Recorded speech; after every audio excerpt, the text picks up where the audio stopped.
Agora, por falar em saúde... Automedicação? Será? Eu duvido alguém falar que nunca tomou um Dorflex por conta própria. Ah, isso eu também duvido. Mas tem outras coisas que são pior. Sim. Vamos ver? Vamos. Enquanto o Ministério da Saúde reforça que o período e as dosagens de medicamentos prescritos pelo médico devem ser seguidos rigorosamente, diversas pessoas ainda estão cometendo um grave erro: a automedicação. O mais preocupante é que muitos fazem isso justamente nessa época do ano, quando aumentam os casos de gripe, de tosse alérgica e problemas respiratórios. Sim, senhor. Então, vamos conversar um pouquinho sobre o assunto e entender a importância da orientação profissional na hora de tratar alguns sintomas. Quem nos explica é o professor Tarcísio Liberto Júnior. Seja bem-vindo. Olá, boa tarde, tudo bem? Boa tarde, tudo bom? Seja bem-vindo. Tudo bom, professor? Seja bem-vindo. Muito obrigado. Fica à vontade. Quando a gente fala de automedicação, já tem uns negocinhos ali já. Comum. A gente geralmente fala assim, automedicação é quando alguém indica alguma coisa para mim. Será que isso também é automedicação? De fato, a informação ela é sempre muito importante antes da utilização de um medicamento, né? O processo de se automedicar, ele faz parte do autocuidado. Quando sentimos um desconforto, seja um sintoma ocasional ou relacionado a uma doença específica, rapidamente buscamos uma possibilidade, né? E às vezes um ente querido, um familiar que já teve experiência com a utilização de um medicamento, nos indica esse produto farmacêutico para nos aliviar. Então ele faz parte do autocuidado, né? Mas essa prática, ela tem muitos riscos, não é verdade? Alguns medicamentos, eles têm efeitos colaterais, que são aqueles efeitos que eles concorrem com o efeito principal. Ele vai acontecer independente do indivíduo. Isso pode acontecer. Um exemplo seria os antialérgicos, que causam muito sono, uma sonolência quando utilizamos esse produto. Já temos também casos de reações adversas, que são aquelas reações que podem ocorrer em um indivíduo ou outro. Isso vai depender das características específicas desse indivíduo. O gênero, o peso corpóreo, a faixa etária. Os idosos é uma faixa de etária de risco para a utilização de medicamentos e os cuidados eles devem ser redobrados, principalmente nessa época do ano. A automedicação aumenta muito a busca, a procura por medicamentos nessa época do ano devido a problemas respiratórios, né? E é interessante a gente pensar que os medicamentos eles são classificados. E esses medicamentos antigripais, eles são medicamentos que, na nossa legislação, ela é conhecida como MIP, né? Medicamento isento de prescrição. Então, eu posso adquirir esse medicamento em uma farmácia sem a necessidade de uma prescrição médica. Então, assumimos o risco inerente a esses fármacos, né? Sempre buscar a informação de um farmacêutico ou de um profissional de saúde nesses casos, para que a gente possa evitar complicações mais graves.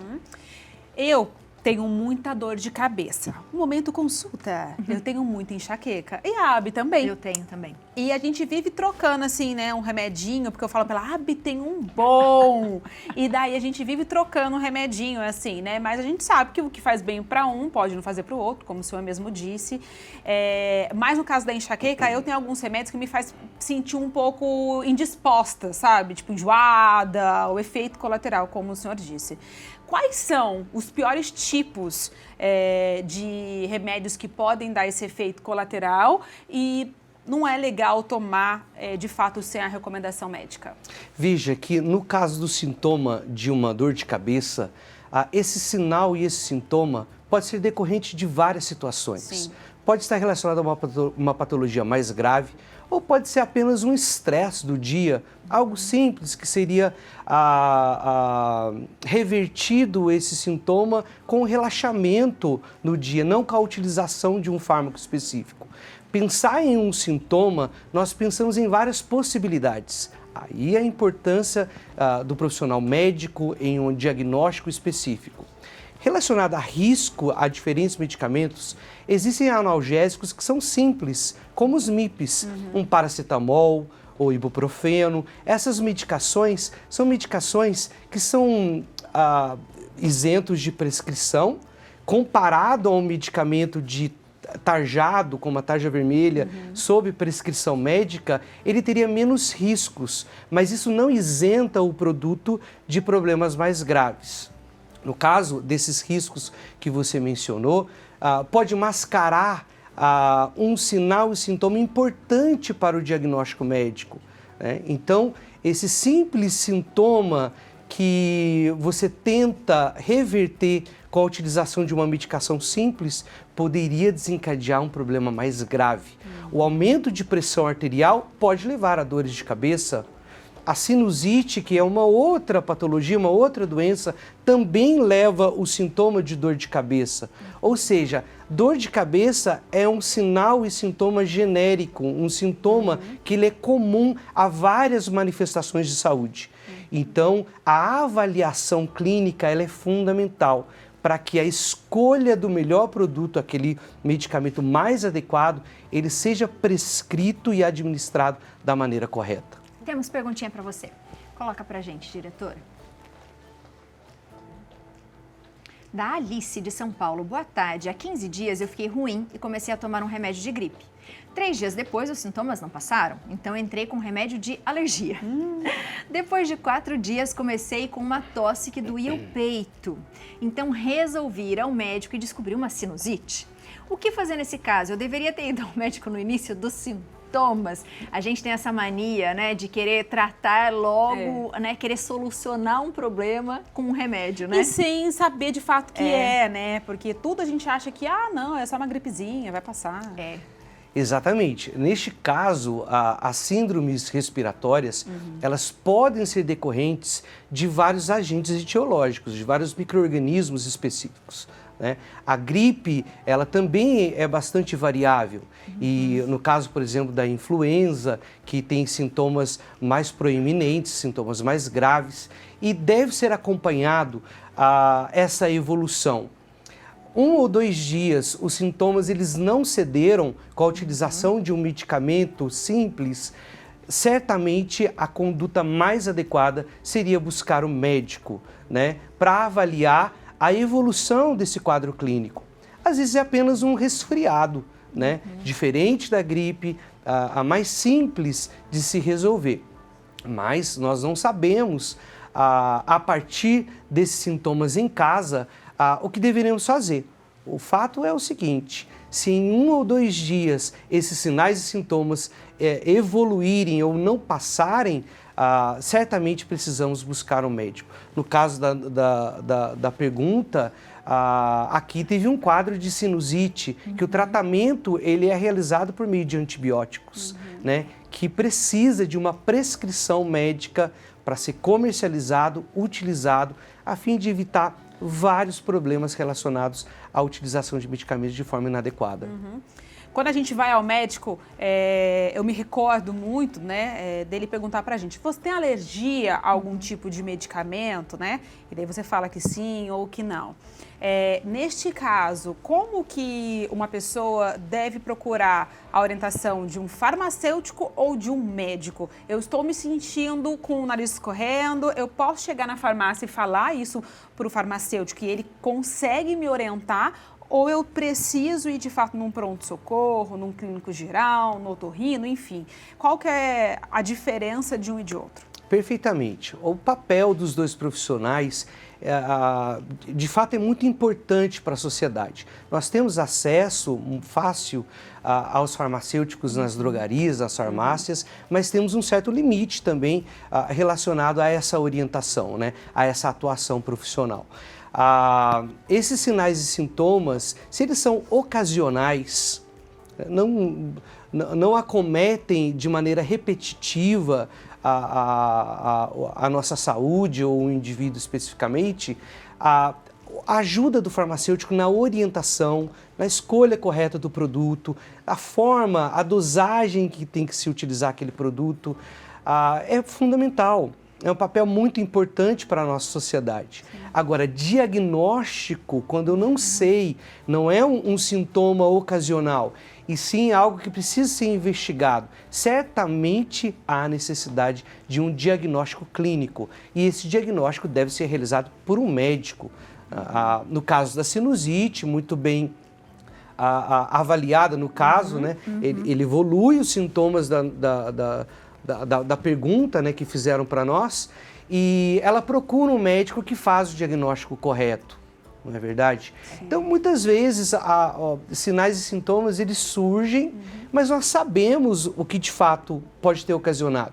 Um exemplo, quarta-feira no estado de São Paulo, é comum ter feijoada, né? E às vezes a gente... Intoxicação? Às vezes a gente exagera em um prato ou uma refeição. E aquilo, você sabe que não é uma patologia, não é uma doença específica, que vem um desconforto gástrico devido ao excesso naquela refeição. E acontece o pessoal chegar na quarta-feira com mais dor de barriga? Isso é muito comum, né? Dias de jogos do Brasil em que exagera num petisco. Depois do aniversário, assim, acontece também. Tipo, será que aconteceu comigo? Será que aconteceu? Comeu muitos doces? Foi meu aniversário ontem e eu dei uma exageradinha nos doces, sabe? E daí se eu chegasse na sua farmácia, eu ia pedir talvez um Buscopan, um remédio assim pra enjoo, um Vonal. Parabéns pelo seu aniversário, né? Mas certamente esse exagero, você sabe o que ele...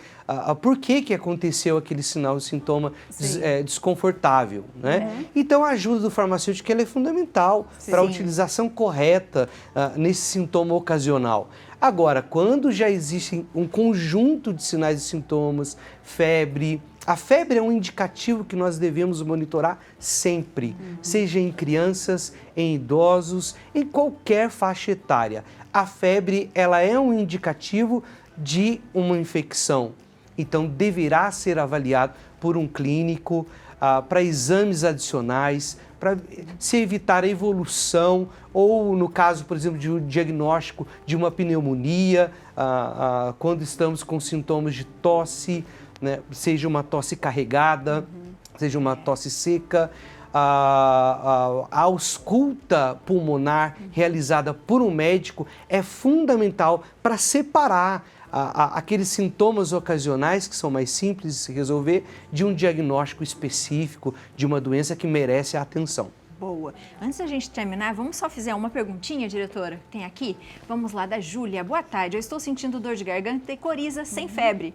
Vi que antitérmicos e analgésicos podem causar taquicardia ou palpitações. O que devo fazer?